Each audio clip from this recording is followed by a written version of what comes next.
Halo, selamat datang di podcast Aksi Nyata dari Kamu Untuk Indonesia. Balik lagi barengan sama aku, Laras Tahira, yang akan nemenin kamu di podcast ini untuk beberapa saat ke depan ya. Jadi buat Sobat Aksi Nyata yang sekarang sedang menyaksikan, ini kamu bisa nontonin di beberapa platform loh. Kamu bisa nontonin di Instagram, Facebook, Twitter, YouTube, website, semuanya di @partaiperindo. Terus kamu juga bisa nontonin di RCTI Plus, Okezone, Sindo News, dan juga inews.id ya. Dan untuk tema kita di hari ini, kita akan membahas mengenai memutus rantai kemiskinan melalui pendidikan.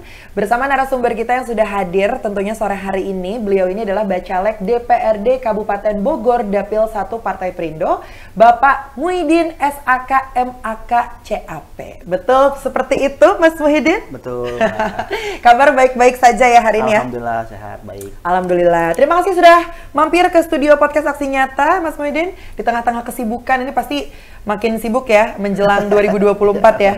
Jadi apa nih kesibukan yang sekarang lagi dikerjakan oleh Mas Muhyiddin? Saat ini masih tetap fokus di usaha sih. Oh, pengusaha juga, entrepreneur? Usaha entrepreneur. Oke. Usaha di travel umroh kebetulan. Travel umroh. Ini katanya mau memberangkatkan tim podcast Aksi Nyata ya? Amin, insyaallah berangkat semua. Amin. Oke. Sejak kapan Mas Muhyiddin punya bisnis travel ini? Sejak kalau travelnya sejak 2013. Cuma travel umroh ini sekitar 2021-an ini. Oke, sebelumnya travel apa? Umum. Oh, travel umum. Jadi yang ke Bali, ya keluar Jogja, kota. gitu. Sekalian nge-guide juga. Dulu waktu gitu. awal merintis. Oh, itu ceritanya gimana? Apakah karena dulu Mas Muhyiddin emang seneng jalan-jalan, terus akhirnya kepikiran untuk bikin usaha travel atau gimana? Karena ini menginspirasi Sobat Aksi Nyata nih yang sekarang mungkin hobinya foya-foya ya, tapi kan harus nabung juga nanti buat kedepannya seperti apa? Karena dulu sebenarnya masalah pendidikan juga. Okay. Pendidikan karena kuliah sambil bekerja, akhirnya gimana nih cara untuk mendapatkan penghasilan lebih?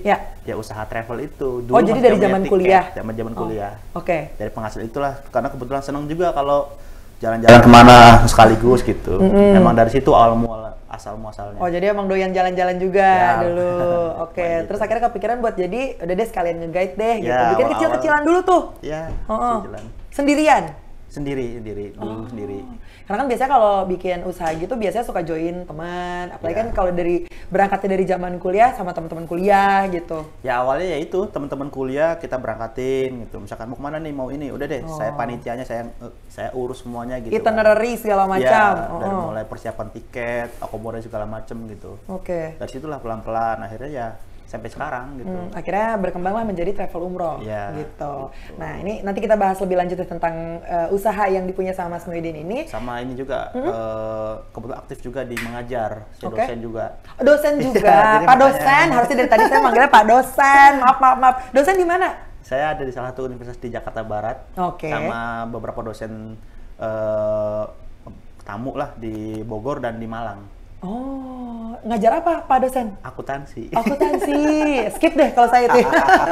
Karena kebetulan bukan ekonomi juga nih dulu nih. Tapi kita membahas mengenai Partai Perindonya dulu nih. Karena Mas Muhyiddin ini kan sekarang adalah Bacalek DPRD Kabupaten Bogor Dapil 1 Partai Perindo. Betul. Nah, sejak kapan memutuskan untuk masuk ke dunia politik? Karena kan kayaknya kalau biasanya kalau udah entrepreneur, ya udah entrepreneur aja gitu. Sebenarnya kalau masuk politik Partai Perindo itu dari semenjak 2015. Udah di Perindo? Udah, zamannya masih KTA online waktu itu daftar. Iya. Cuma memang tujuan partai politik sendiri dulu masuk itu untuk jaringan sebenarnya. Ya, pasti. Untuk kita seorang pengusaha harus punya jaringan banyak kan. Dari mulai organisasi yang lain termasuk partai politik harus masuk gitu. Iya. Awal mula seperti itu awal mulanya. Berarti partai pertama? Partai pertama. Oh, kenapa Perindo? Karena saat itu saya lihat visi misinya itu saya tertarik dengan tagline-nya itu untuk kesejahteraan itu. Karena memang itu kan pondasinya sebuah negara ya. Kalau masyarakatnya sejahtera itu kan nanti enak gitu. Betul, dan khususnya ini soal pendidikan gitu ya. Gitu. Jadi saat 2015 itu ya gitu. Jadi memang ya termasuk sosok waktu 2015 sosok Pak Hati juga sih, seorang pengusaha juga kan. Oh iya, itu bener. juga.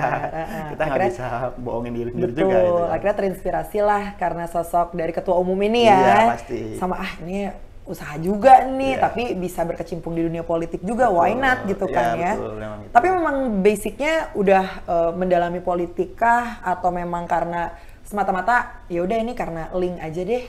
Kalau dulu belum ya. Oh, belum terlalu. Ya, semenjak pas 2019 kemarin itu coba untuk mendalami.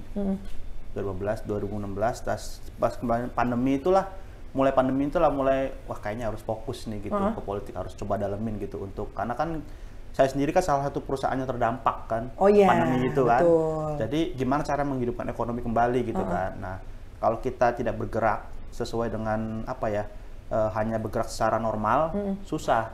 Tapi kita melalui jalur beberapa organisasi, makanya saya masuk ke HIPMI, saya masuk Kadin, termasuk masuk politik pun saya dalemin lagi gitu untuk memberikan semacam wadah untuk saya bisa berjuang untuk lebih nyata gitu. Kalau saya tidak ada organisasi kan saya susah sendirian gitu. Jadi saya coba masuk ke berbagai organisasi itu. Jadi mulai aktif untuk berorganisasi gitu ya. Di samping link juga emang banyak hal-hal yang bisa dilakukan juga sebetulnya, dan nggak bisa sendirian juga gitu ya Mas Muhyiddin ya.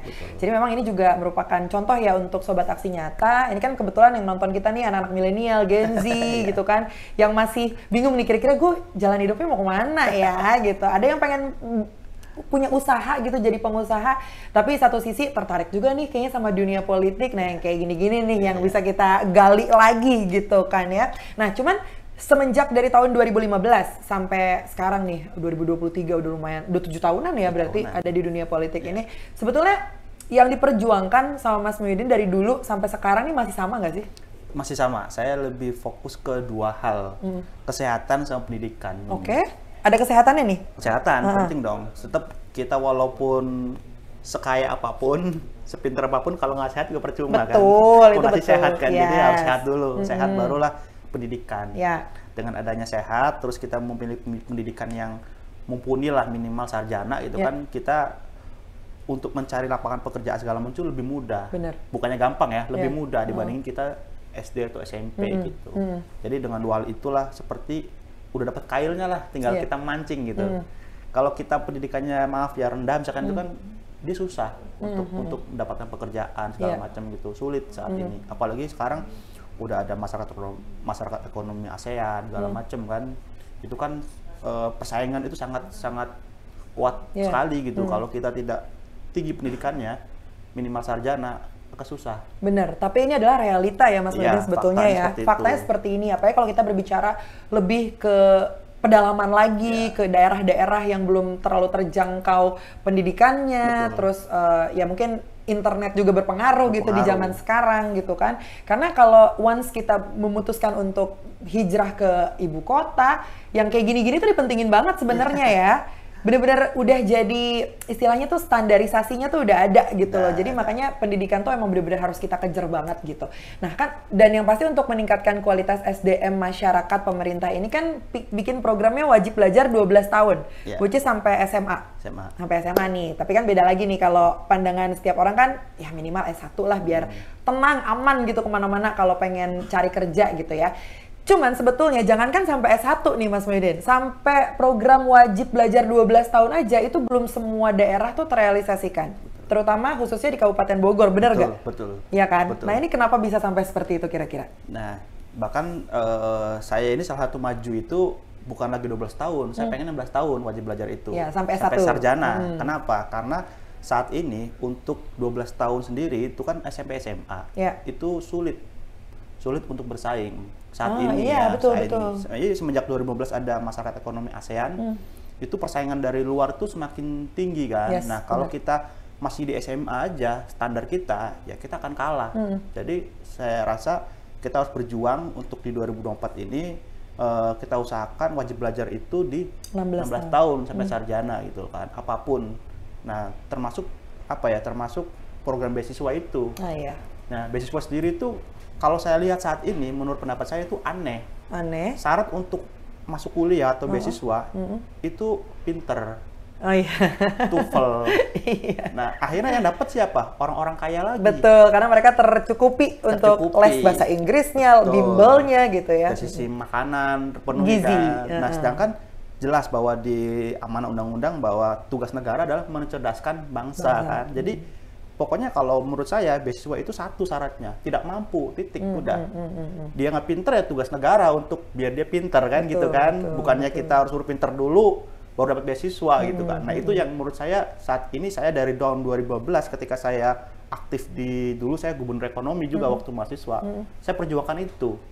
Saya bilang beasiswa ini jangan sampai hanya untuk orang-orang kaya nanti yang dapat. Gitu kan. Jadi harus orang-orang yang memang tidak mampu, titik syaratnya, udah nggak ada koma lagi. Tidak mampu, kita cek rumah surveinya, oh ya tidak mampu, pendidikan apa sih, penghasilan orang tuanya memang tidak memungkinkan, udah langsung masuk lah gitu. Jangan ada embel-embel TOEFL sekian lah, rapotnya 8 lah. Setuju. Itu akhirnya kan yang dapat orang kaya lagi.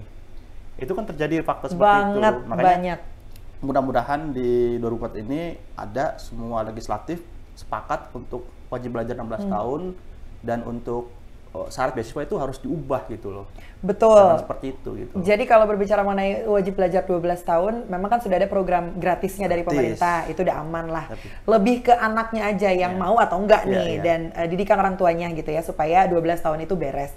Dan 16 tahun, ya betul, memang kalau kita berbicara mengenai masalah gratis dan tidak gratis, balik lagi ke program pemerintah gitu. Tapi kan sekarang sudah ada beasiswa yang ada iming-iming harus pinter, harus pinter bahasa Inggris, dan bla bla bla segala macam. Bahkan kalau nggak salah tuh ada salah satu beasiswa yang kita tuh harus justru ngemodal dulu. Kita ngeluarin uang dulu, khusus. Terus nanti baru bisa balik lagi uangnya gitu.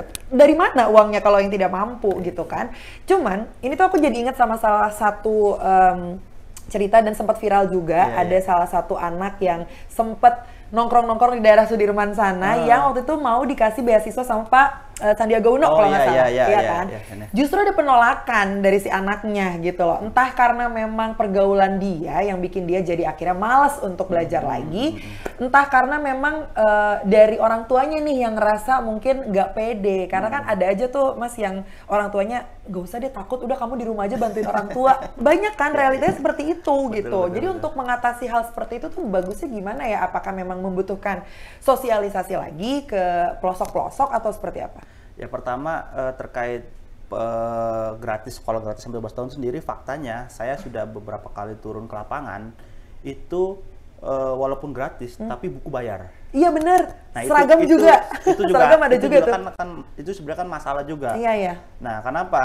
Oke lah gratis, tapi faktanya itu buku bayar, katanya seragam, belum embel-embel lainnya, sehingga kalau dihitung-hitung, sekolah ini tinggi juga biayanya gitu. Iya, ada bisnis terselubung di dalamnya. Nah itu yang perlu harus diselidiki ataupun jadi konsennya pemerintah. Ini kemana nih? Apakah memang dananya memang nggak ada atau memang mengalirnya belok gitu kan? Gitu kan? Kita nggak pernah tahu. Gitu. Harusnya harus ini nyatanya fakta di lapangan seperti itu gitu. Iya, betul. Sama terkait juga masalah honor ataupun gajinya pengajar juga, itu juga sangat memprihatinkan juga. Betul. Ya, sekarang gimana seorang pengajar itu bisa fokus untuk mengajar kalau dia sendiri itu kebutuhan ekonomi sendiri masih belum mencukupi gitu loh, sehingga si guru ini ada sampingan kanan kiri gitu loh, sambil jual, jadi nggak fokus. Jadi saya juga akan perjuangkan agar gaji honor ataupun gajinya penghasilan para guru dosen ini harus ditingkatin gitu, melebihi orang yang bekerja di BUMN lah gitu, kurang lebih gitu. Jadi dia akan merasa cukup dan dia akan lebih fokus lagi gitu loh. Iya, karena pahlawan tanpa tanda jasa ya. Betul, kalau kita benchmark ke negara tetangga aja gaji mereka sudah luar biasa. Lebih dari UMR bahkan. Lebih jauh dibandingin di Indonesia itu. Iya. Dan terbukti sukses kan. Kayaknya beda deh sama guru-guru internasional. Kalau guru-guru internasional tuh, gajinya luar biasa loh. Itu dari sisi gurunya. Nah, kalau dari anak-anaknya? Nah, kalau anak-anaknya memang ya itu, karena mungkin melihat orang tua, keadaan orang tua mungkin ya yang suka banyak yang baik banget gitu, udah bantuin mama di rumah aja gitu. Sehingga dia ngerasa nggak percaya diri. Nah, itu gitu dia. Kan. Itu yang paling. Itu ya tugasnya pemerintah juga, kita semua untuk sosialisasi memang harus bahwa pendidikan itu adalah untuk memutus rantai kemiskinan gitu. Terbukti Mbak, karena saya pribadi nih salah satu contoh yang real ya, ketika saya berjuang sampai S2 sekarang kuliah, alhamdulillah kehidupan ekonomi pun agak berubah gitu loh. Yang dulunya sekolah sambil kerja gitu kan. Sekarang ketika udah bisa buka lapangan pekerjaan. Udah bisa lapangan pekerjaan, udah bisa. Jadi yang tadinya mungkin, jadi kita posisinya tangan di atas. Iya, betul. Gitu. Karena pendidikan itulah, makanya saya yakin bahwa pendidikan itulah pemutusan kemiskinan. Nah, itulah yang harus diselesaikan kepada anak-anak zaman sekarang, bahwa ayo, mau nggak ini mengangkat derajat orang tua? Dengan cara apa? Sekolah yang tinggi, sekolah yang tinggi, sekolah yang tinggi gitu. Jadi itu. Karena kita lihat ya, kalau kita lihat teman-teman kita atau para pengusaha yang besar-besar, ada nggak anak yang pendidikannya rendah? Nggak ada. Bahkan kuliahnya udah tinggi-tinggi semua. Padahal dia tinggal kalau lulus, kalau saya kan tinggal nurusin ngikuti, kan, apa ya, tapi faktanya tetap dia kuliah tinggi kan, karena Yeah. mereka sadar bahwa pendidikan itu sangat penting. Gitu. Jadi sebenarnya itu bisa jadi contoh juga ya? Iya, harusnya. Bukan hanya sekedar privilege. Betul. Ya betul, setuju juga aku ya. Nah itu untuk pendidikan-pendidikan yang akhirnya menjadi sebuah pondasi gitu ya, Mas Muhyiddin ya, untuk menjalani kehidupan ini. Nah ini ada sebuah data nih dari Kabupaten Bogor yang katanya untuk sekolah negerinya itu belum merata. Apalagi ada peraturan sistem zonasi dalam penerimaan peserta didik ya, sehingga banyak anak di Kabupaten Bogor yang putus sekolah karena nggak ada biaya untuk masuk sekolah swasta. Nih di Bandung juga banyak yang kayak gini nih. Berdasarkan data di tahun 2021, putus sekolah di Kabupaten Bogor itu nyampe 1.884 anak. Ini kira-kira kenapa? Tanggapannya seperti apa, Mas Muhyiddin? Nah itu kan menurut data juga kan banyak orang yang mau sekolah di negeri. Sedangkan data di Kabupaten Bogor itu berdasarkan kemarin saya coba cari data itu sekitar baru 53%-an. Orang itu di negeri gitu kan, saya di swasta gitu kan. Nah memang itulah yang menjadi kendala. Nah sedangkan zonasi ini juga sebenarnya agak aneh kalau menurut saya. Kenapa harus dizonasikan gitu loh? Seperti tadi, karena ketika zonasi wilayah Kabupaten Bogor itu agak unik sebenarnya. Karena contoh di Kecamatan Sukaraja, di Kecamatan Sukaraja itu dari mulai Cilebut sampai ke arah Sentul sana itu jauh sekali. Iya jauh. Kalau kita mau sekolah yang sesuai zonasi, misalkan itu ke ujung. Oh, negerinya tuh cuma ada di sana. Artinya zonasinya itu terlalu jauh, terlalu luas gitu loh. Jadi kalau menurut saya kurang pas. Justru malah lebih dekatnya mana? Ke Kecamatan Cibinong. Lebih dekatnya gitu. Ada beberapa kecamatan ke Citerep gitu. Jadi kalau Sukaraja itu luas. Masalahnya belum ada sekolah negeri di situ tuh yang tadi yang terdekat. Jarang. Jangan sekarang akhirnya kan daripada saya sekolah ke negeri dapatnya misalkan Sukaraja yang daerah Cimapar misalkan sana yang untuk warga-warga Cilebut ya misalkannya. Itu lebih baik dia sekolah yang di daerah Cibinong. Tapi swasta. Lebih dekat gitu. Iya, tapi biaya ada lagi. Biaya lagi akhirnya kan gitu kan. Ya akhirnya terjadilah seperti sekarang ketika orang kejauhan malas sekolahnya gitu. Kan anak zaman sekarang itu kan anak kan belum dicoba udah lihat jauh nih sekolahnya nih. Udah malas duluan. Berangkat pagi lagi gitu kan. Nah, itu kan secara psikologi orang kan sudah membuat semangatnya agak turun gitu loh. Jadi memang itulah yang nanti harus dipikirkan bareng-bareng solusinya. Apakah zonasi ini dihapuskan gitu kan? Atau ditambah sekolahnya. Atau misalkan jamnya itu juga kalau menurut saya sekarang kan udah banyak riset ya bahwa anak-anak itu nggak perlu lama sekolah itu untuk sampai SD SMP itu kan minimal ya kalau sekarang kan dari pagi sampai sore itu kan sampai siang itu apakah nanti dibuat 2 kali gitu kan siang sama sore gitu kan dulu kan sempat ada kan ya itu lebih menurut saya itu lebih efektif karena satu belajarnya fokus ke satu hal apa yang diminatin gitu kan jadi tidak semua pelajaran dipelajarin yang justru malah nggak fokus malah mendingan saya mau fokus di musik atau mau fokus di IPA gitu ya udah itu misalkan dikuatin gitu kan jadi ketika dia SMA ataupun nanti kuliah udah nggak bingung arahnya jelas gitu fokusnya gitu. Apalagi orang tua yang terlalu ambisius nih sekolah dari pagi pulang jam 3 abis itu pulangnya bimbel abis itu nanti pulang bimbel istirahat sholat maghrib ekskul dulu ya kan pulang mandi sholat maghrib malam ngerjain PR belajar kapan waktu untuk bersenang-senangnya karena anak-anak juga butuh waktu itu ya betul dan akhirnya secara ini kita bingung nih, ini fokusnya mau kemana? Betul. Fokusnya mau kemana? Makanya banyak juga data yang menyatakan bahwa banyak orang yang kuliah pun, kuliahnya apa, jurusannya, kerjanya apa. Itu teman-teman saya banyak sih, Mas. Banyak banget sekarang yang bahkan ada yang sekarang udah jadi dokter, dia nggak mau jadi dokter gitu karena dulunya dia bingung ketika mau ngambil penjurusan di kampus, dia nggak tahu ngambil penjurusan apa nih karena ngelihat kakaknya dokter, akhirnya dia yaudah deh ikut kakak dokter, akhirnya sekarang jadi dia nggak fokus gitu menjalani pekerjaan. Itu banyak banget yang kayak gitu dan yang kayak gitu harusnya istilahnya bukan dihapuskan ya, diminimalisir lah biar nggak terjadi yang seperti itu kan. Itu kan semua dasarnya pondasi dari mulai pendidikan dasar sama pertamanya itu, karena misalnya dia belum punya pondasi. Coba kalau dari SD, SMP ini dia udah punya pondasi, minatnya kemana, saya yakin ketika kuliah dia udah punya pilihan sendiri, bukan pilihan orang tua, bukan pilihan ikut-ikutan. Karena apa? Dia udah punya pondasi nih. Oh iya nih, saya dari mulai SD ini udah fokus misalkan di olahraga. Ya udah dia mungkin nanti, makanya kan di luar negeri udah banyak sekolah-sekolah bola segala macam kan. Akhirnya dia bisa fokus gitu. Kalau sekarang semua materi pelajaran dipelajarin semua. Pusing. Yang dia nggak tahu nih saya maunya sebenarnya yang mana gitu. Ya semoga banyak orang tua di luaran sana yang bisa lebih berpikir open minded ya. Karena ya kalau tadi dibilang ya bisa kita lihat lah, mungkin anak salah satu public figure Darius Dona Agnesia yang menyekolahkan anaknya di Inggris karena pengen jadi pemain bola gitu ya.